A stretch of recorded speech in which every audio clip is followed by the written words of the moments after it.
கிருஷ்ண ஜெயந்திக்கு ஸ்பெஷலாக சுத்து முறுக்கு எப்படி செய்யலான்னு பார்க்கலாமா? 1 கிலோ பச்சரிசியை ஊற வச்சு அதை வடிச்சிட்டு அதை அரைச்சி எடுத்துக்கலாம். அதோட ஜீரகம் பெருங்காயம் தண்ணியில் கரைச்சி எடுத்துக்கலாம். சுண்ணாம்பு போட்டால் டேஸ்ட்டாக இருக்கும். சுண்ணாம்பையும் உப்பையும் கரைச்சி இதோடு சேர்த்து நல்லா பிசைஞ்சிக்கலாம். சப்பாத்தி மாவு பதத்துக்கு இருக்கணும். இப்போ நான் வீடியோவில் காட்டுற மாதிரி கையால் சுற்றி விடணும். ஒரே அளவாக இருக்கணுமே நான் குங்குமச்சிமிழ் மூடியை யூஸ் பண்ணியிருக்கேன். உங்களுக்கு எது தேவையோ அதை நீங்கள் யூஸ் பண்ணிக்கலாம்.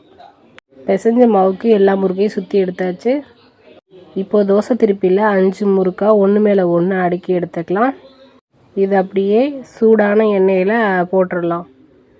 2 நிமிஷம் அப்படியே விட்டுட்டோம்னா இதை தனித்தனியாக பிரித்து எடுத்துக்கலாம்.